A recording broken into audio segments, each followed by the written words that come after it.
Okay, so what we're going to do today, we're going to be looking at why it's often the case that people find it difficult to understand native speakers. This is particularly true in conversational English. So, I've had these doubts and questions quite a lot fairly recently that people understand, the BBC or documentaries or the news or TED Talks and things like that relatively easy.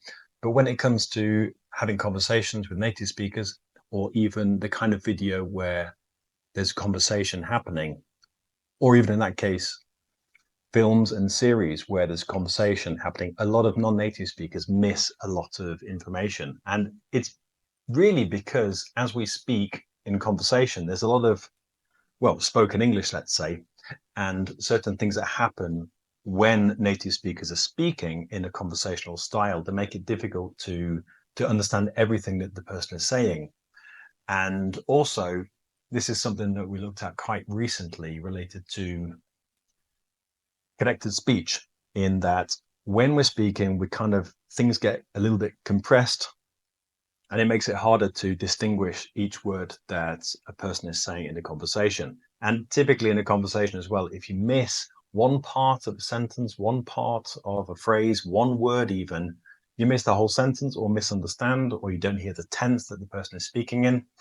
So what we're going to be doing is I'm going to be saying very short sentences. You'll need a pen and paper or a pencil and paper, or you could even, type with the computer or something. And you're going to be dictating these very short sentences that I'll be saying.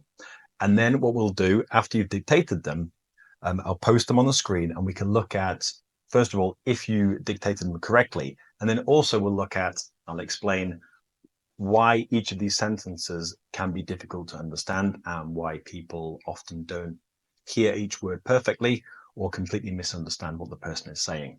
So get a pencil and paper. If you need to, pause the video and then we'll start.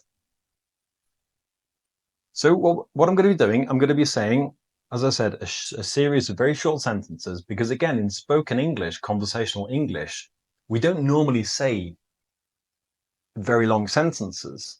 As you become more advanced, and what native speakers do, we say a series of very short sentences, and each of those sentences contains a lot of information.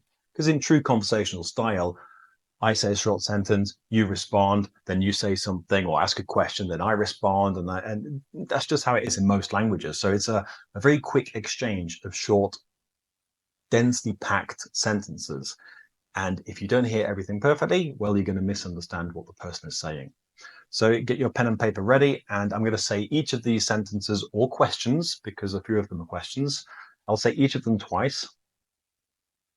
And then when we've gone through all of them, we'll check if you've got them right, and I'll explain some of the commonly misunderstood aspects of each of these sentences. So the first one, here we go. What did you do this morning? What did you do this morning? So I'm saying these not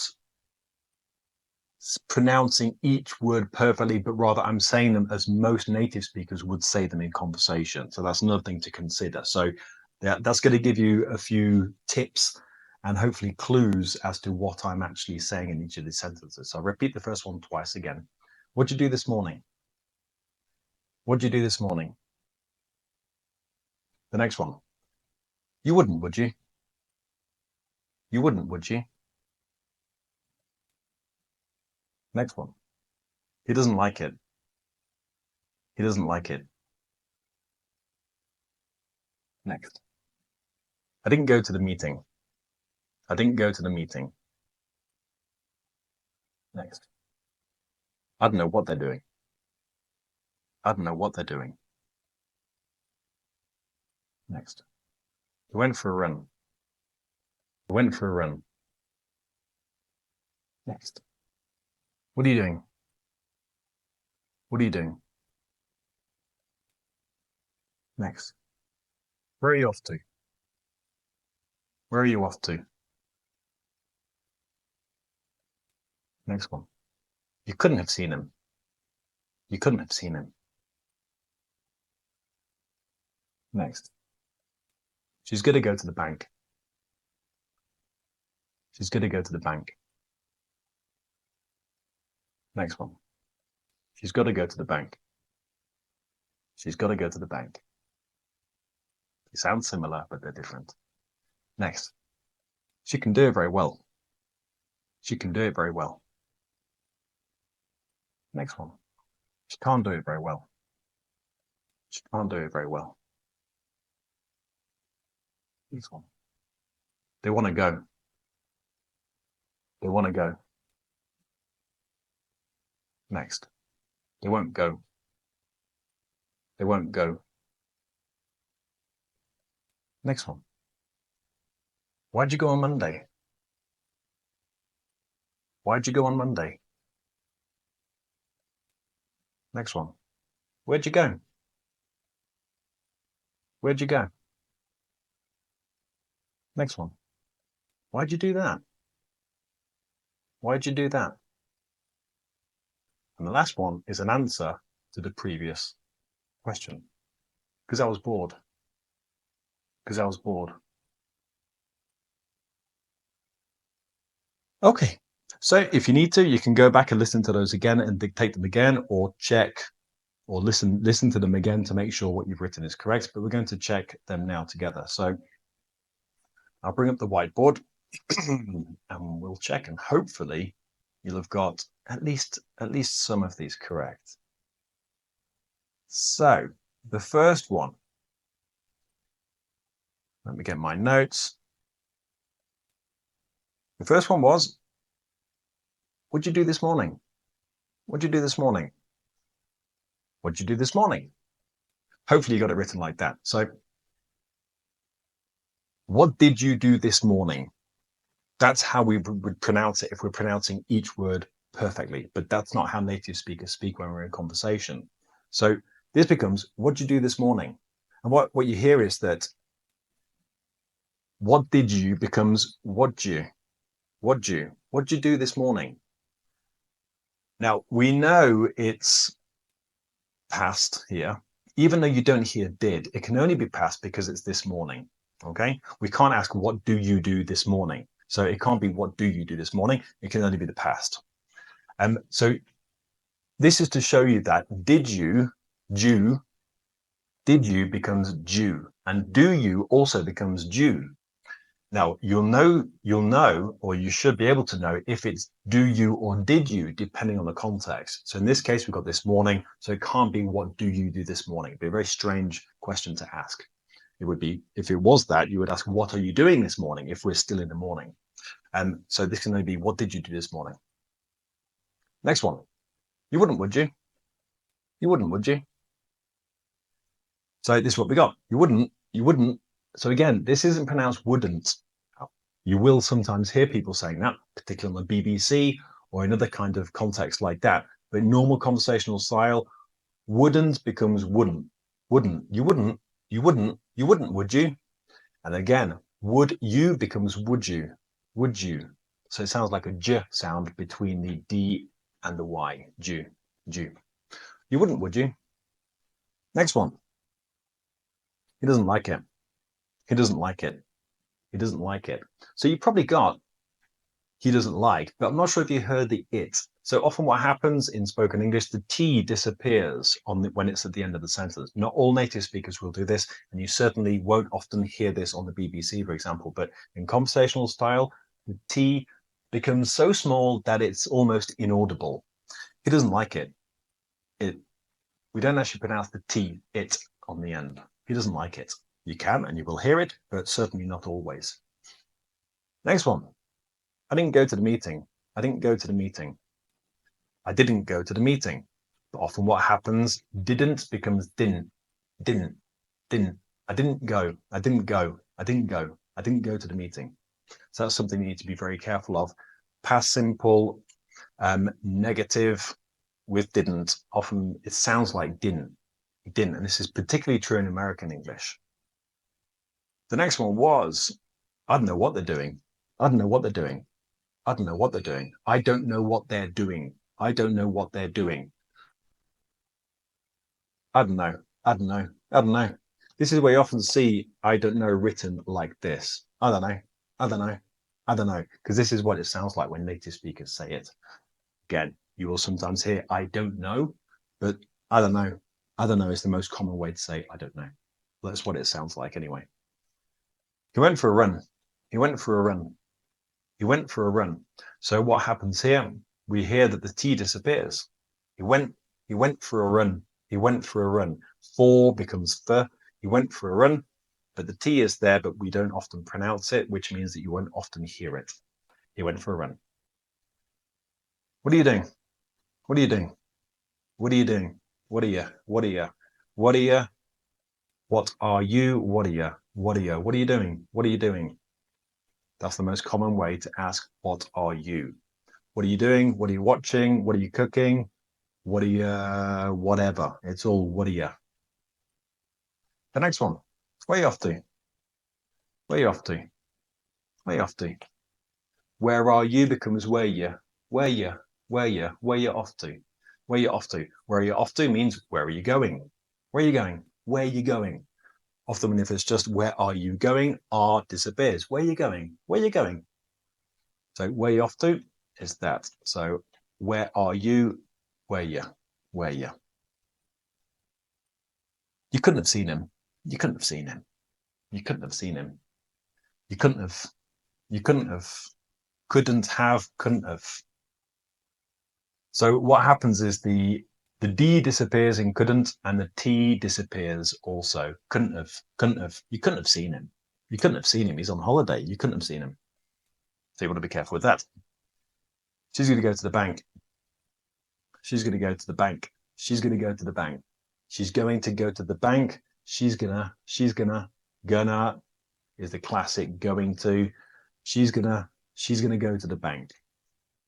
So going to often becomes gonna. It's not something that you have to pronounce. In fact, you don't have to pronounce any of these in this way. In fact, I recommend you kind of continue pronouncing the way that you're already pronouncing, but you need to know this for listening and understanding people in conversation, series, and so forth. Next one, she's got to go to the bank. You've got to go to the bank. So hear the difference between the one before. She's going to go to the bank. She's got to go to the bank. She's got to go to the bank. She's got to. She's got to go. She's got to go to the bank. She's got to go to the bank. She's got to go to the bank means she has to go to the bank. She has this obligation. She's gonna. She's gotta. Gonna, gotta. That's the difference. Gonna, gotta. Gonna, gotta. Good. Next one. I'd be interested to hear how many of these you've got. So please let me know in the comments. She can do it very well. She can do it very well. Oops, hang on a sec. She can do it very well. She can. So can in affirmative sentences often becomes can. She can do it very well. She can do it very well. Not to be confused with the next one, which is she can't do it very well. She can't do it very well. This is what we saw in the lesson related to connected speech. Can and can't. Can often in a sentence isn't pronounced can, it's pronounced can. She can do it very well. She can't do it very well is the negative. She can't do it very well. Now, often what happens, you don't actually hear the T of can't. She can't do it very well. What happens is this word is stressed in the negative, and in the affirmative, the subject is stressed. She can do it very well. She can't do it very well. That's the main difference between can and can't in spoken English. They want to go. They want to go. They want to go. So again, if we've got gonna, we've got wanna. Now again, it's not something you need to pronounce, and often it can sometimes sound a little bit strange for non-native speakers, but you need to know this because native speakers will mostly say it in this way. They want to go. And then the next one sounded very similar, but it was very different. They won't go. They won't go. They want to go. There's the one before. They won't go. They won't go. They won't go. They won't go. What happens is the T disappears and it sounds like they won't go. They won't go. But you need to remember that that T is there. You don't hear it often in spoken English, but it's there. Next one. Where'd you go on Monday? Sorry, why'd you go on Monday? Why'd you go on Monday? Now, this could be one of two possible sentences or questions in this case that will be pronounced identically. This one, why'd you go on Monday? Past. This one, why'd you go on Monday? Present. They both sound the same. How do you know which one is which? Well, the context of the conversation. So if you speak about last Monday, you'll know that it's going to be did, but they sound exactly the same.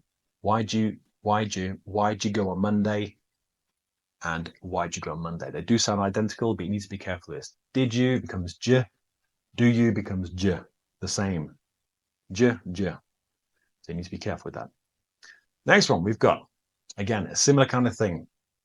Where'd you go? Where'd you go? Where'd you go? Again, it could be one of two sentences, two questions here. This one, where'd you go? Where'd you? So again, do you becomes j, did you becomes j. So depending on the situation that you find yourself in, or depending on the series that you're watching, you should be able to know if the person is asking it in present simple or in past simple, but the pronunciation is identical in spoken English. So be careful with that. And then, why'd you do that? Why'd you do that? So what do you think this is? I've already given you a clue because we've had this in the previous two. It's the same kind of sound. Why'd you do that? Why did you do that? Now, it could be, why do you do that? But as I said, the next one was the answer to that question, which is because I was bored. Because I was bored. Because I was bored. Because often pronounced as cuz by native speakers. This is because, okay? But we often pronounce it because I was bored. So we know that this is did because it's I was bored. All right. So if you need to listen to this again and watch it again, I recommend you do, particularly the explanations of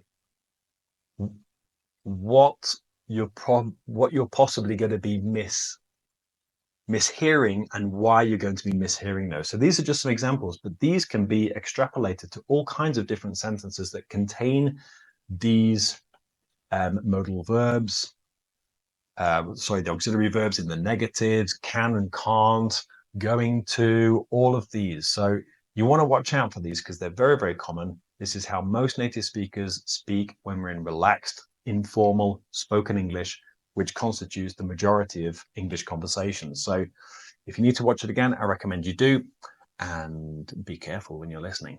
Okay, I hope you enjoyed that, and I'll see you in the next one.